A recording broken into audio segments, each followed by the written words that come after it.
pour into the next generation before it's too late. Sharon Horne-Ellstrom here. Why your experience only matters when it's shared with someone.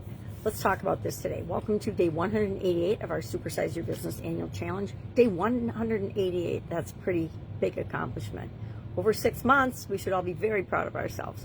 So today we're talking about, and all this month we're talking about contribution. Contribution, how can our business make the world a better place? Bottom line, if you want to make the world a worse place, please shut me off and don't listen to me. Today we're talking about the power of sharing our experiences with someone else, mentoring somebody else, right? We don't have to be a CEO to mentor. I've mentored since I was in college. I mentored my peers in different engineering and mathematics classes. I mentored people in different organizations that I was a part of. I was a part of a lot of different organizations, actually starting in high school, but then into college and beyond. We just need to do a couple of things. You don't have to be super duper smart or anything. You just have to have accomplished something that they might want to accomplish, and then you're qualified to advise them and help them in any area or aspect of their life. But here we're talking about business. Early on in my corporate career, I learned the power of mentorship. People mentored me, which I decided the best way to honor that was to give back by mentoring other people. My first job out of college, I had an idea to form a women's management and leadership team group, and so I spearheaded that and got other people involved in that because it was a big company. It's one of the biggest companies still on the planet today. My first job out of college was a great experience, and I realized that if you're different and think differently than other people in a very structured environment, you will sometimes struggle. I'll share that story another day. It was about the divergence and the story of wanting to go in different directions and not being allowed to because it was against the rules.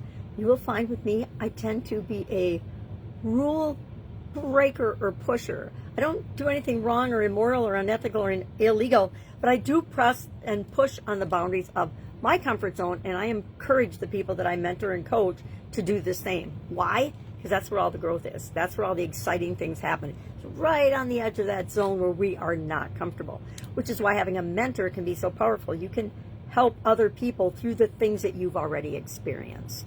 So again, you don't even have to be a leader in your organization. If you help other people, you are a leader.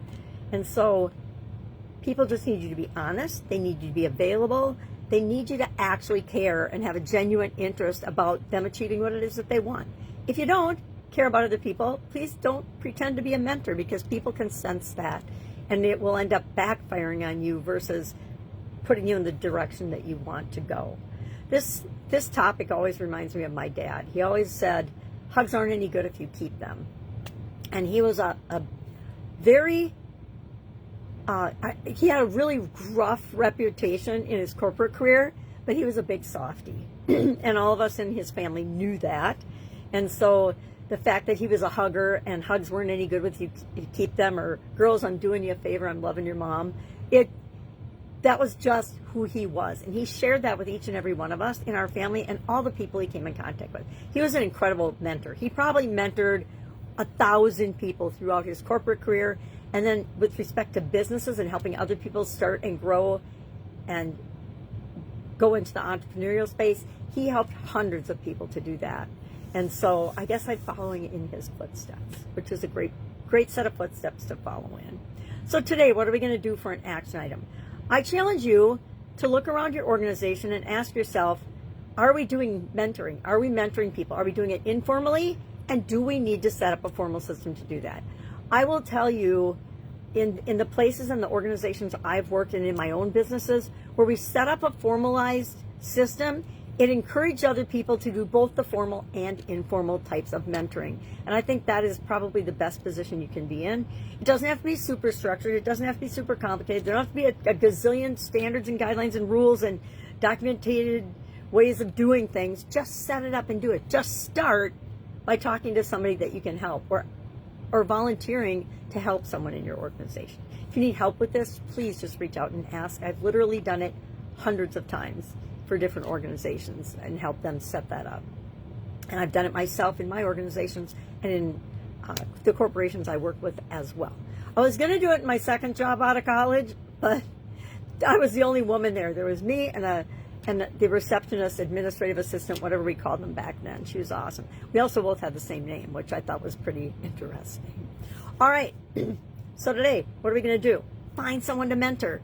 If you need help with this, you don't have any idea where to start, please reach out and ask, because that's how powerful a tool it is to not only help the people that you serve, because you're going to positively impact them for the rest of their life, it will absolutely positively change your life and your perspective on how you approach things in your business and in your life, other areas of your life as well.